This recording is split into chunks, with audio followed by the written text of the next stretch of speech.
নেমু টেঙা তিনিটা এনে ধৰণৰ গানবিলাক আপুনি ভাইৰেল কৰক, যি কৰক আপোনাৰ ইচ্ছা, কিন্তু আমাৰ শিল্পীসকলৰ গানবিলাক কেতিয়াও এনেদৰে বিকৃতকৰণ নকৰিব। কিয় নকৰিব? আজিৰ প্ৰজন্ম উঠি অহা যুৱকসকলে কি ভাবিব?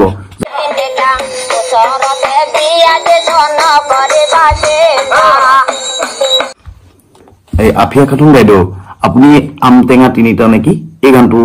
কেনেকুৱা আছিলে আপুনি এবাৰ নিজে শুনকচোন। ভাল লাগিছিলে বাৰু গানটো, কিন্তু বিলতে হালিছে সেই গানটো কিন্তু বিকৃত নকৰিব। পুনৰবাৰ অনুৰোধ। মই নিজে মানে মোবাইলত মই চাই আছো তো, এতিয়া মই নিজে মানে নিজ কামেৰে নিজ চকুৱে শুনিম, নিজ চকুৱে দেখিম।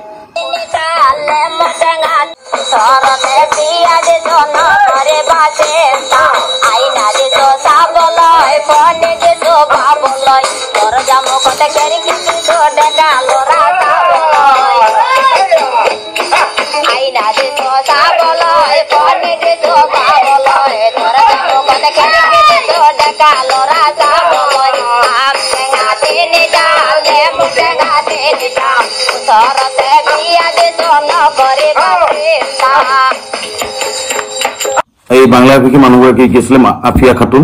আপুনি শুনি লওক, বিলতে হালিছে ধুনীয়া পদমী এই শিল্পীজনৰ সৃষ্টিজনৰ গানটো কেনেদৰে এজনী কণমানিয়ে গাইছে, এবাৰ শুনি লওক।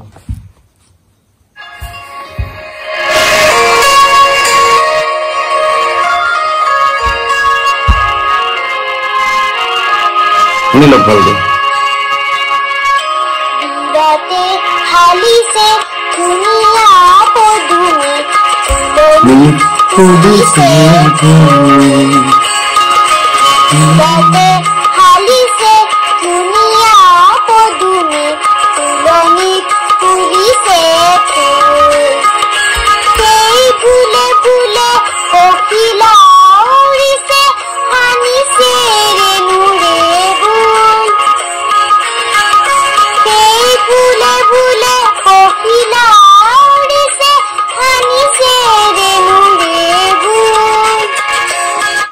শুনিলে নহয় কেনেদৰে গাইছে তেওঁ? গানটো সুৰটো লক্ষ্য কৰিব। এনেই যে গান এটা গাব লাগে বুলি, ভাইৰেল হ'ব লাগে বুলি গানটো গাই নিদিব। অসমৰ প্ৰাণৰ স্পন্দন বিহু আৰু বিহু গীতবোৰ, আৰু সেই বিহু গীতবিলাকত পোৱা যায় অসমীয়াৰ প্ৰাণ, অসমীয়াৰ যি পৰম্পৰা, অসমীয়াৰ যি ঐতিহ্য, সকলোবিলাক। এই সকলোবিলাক ধৰি ৰখাৰ একতাৰ এনাৰডাল দৰেই হৈছে আমাৰ বিহু। ৰাজনীতিয়ে ভাগ ভাগ কৰে সমাজখন, কিন্তু আমাৰ বিহুখনিয়ে, আমাৰ বিহুটোৱে একতাৰ এনাতৰিয়ে মজবুত কৰি ৰাখে আমাৰ অসমীয়া জাতিটোক। এই অসমীয়া জাতিটোত অসমত থকা প্ৰত্যেকজন থলুৱা খিলঞ্জীয়া জনগোষ্ঠীকেই আমি অসমীয়া বুলি সাদৰেৰে গ্ৰহণ কৰোঁ। তেনেস্থলত অসমৰ এগৰাকী চেলিব্ৰিটি, ফুফুফু চেলিব্ৰিটি, বাংলাভাষী চেলিব্ৰিটি নে কি নাজানো, মাফিয়া নে কি নামটো নাজানো,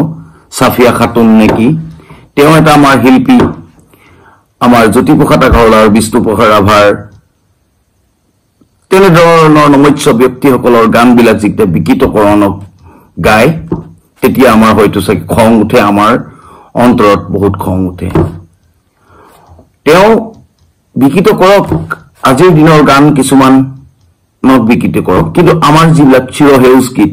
যিবিলাক গীতক লৈ পিনি আমাৰ অসমীয়া জাতিটো থম ধৰি উঠিছে, সেই জাতিৰ আমাৰ শিল্পীসকলৰ গানবিলাকক লৈ পিনি তেওঁ যদি বিকৃত কৰে, আজিৰ এজন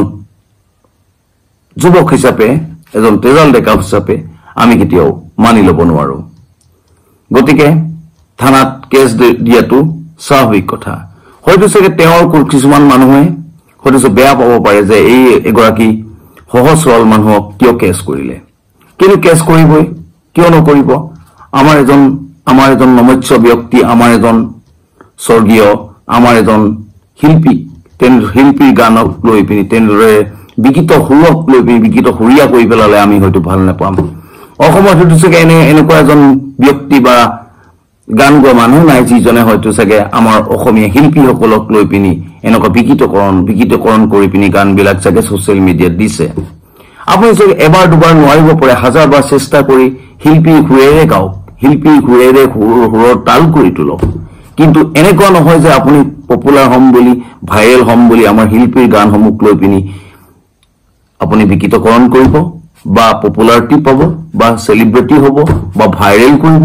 এইবোৰে সেই মানসিকতা অসমত কোনো এজন ব্যক্তিয়ে কৰা নাই আৰু সাহসো কৰা নাই তেনেদৰে আপুনি মাফিয়া খাতুন নে কি কয় আপুনিও নকৰিব গতিকে এই কথাটো পুনৰ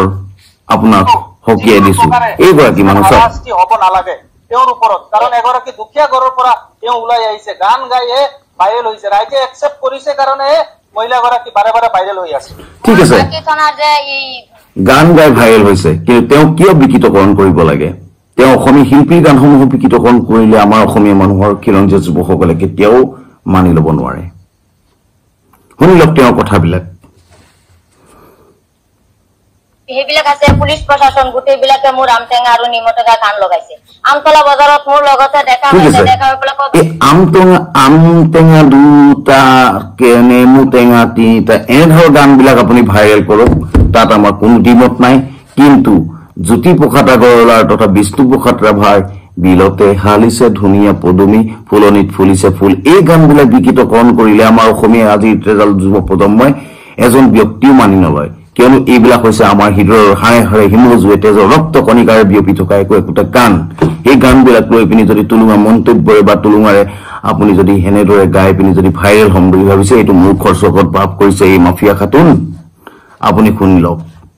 হাজাৰবাৰ শুনি লওক আজিৰ তেজৰ মাফিয়া খাতুন আপুনি শুনি লওক এনেধৰণৰ আমাৰ শিল্পীসকলৰ গানবিলাক বিকৃতকৰণ কৰি ভাইৰেল হম বুলি কেতিয়াও উচিত কৰা নহয় এনেকৈ এখন থানাতে আপোনাৰ ওপৰত গোচৰ কৰিছে তেনেদৰে আপোনাৰ হাজাৰখন থানাত গোচৰ কৰিব যদি আপুনি এনেদৰে আমাৰ শিল্পীসকলৰ গানবিলাকক লৈ পিনি যদি বিকৃতকৰণ কৰি যদি ভাইৰেল হম বুলি ভাবিছে মূৰ্খৰ চকত ভাগ কৰিছে আপোনাক হকিয়াই দিছো যে আমাৰ অসমীয়া শিল্পীসকলক লৈ পিনি আপুনি এনেদৰে শিল্পীসকলৰ সুৰৰ তাল থকা গানবিলাকক লৈ পিনি আপুনি এনেদৰে বিকৃতকৰণ নকৰিব আমটেঙা দুটা বিলতে হালিছে পদুমে পদুমী এই গানটো কি সুৰটো এনেকুৱাই নেকি আমাৰ শিল্পীসকলৰ সুৰটো এতিয়াও জীয়াই ৰাখিছে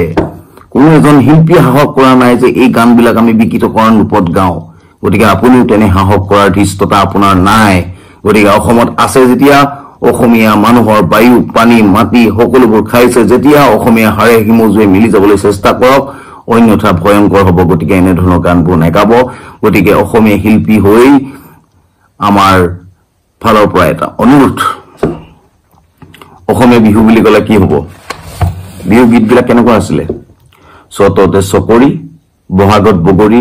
জুথতে অমনা ধান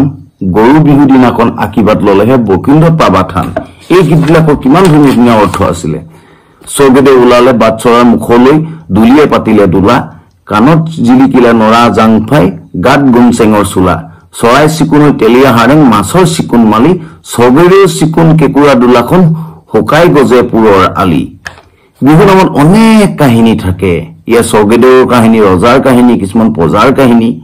এনেধৰণৰ কাহিনী ধন্যবাদ জয় অসম যিসকল নতুনকৈ সকলো আহিছে সেইসকলে ছাবস্ক্ৰাইব এটা লাইক এটা শ্বেয়াৰ এটা কৰিব নাপাহৰিব এনেদৰে আগবাঢ়ি যাম ধুনীয়া কথা আমাৰ ধন্যবাদ জয় অসম জয় অসম জয় অসম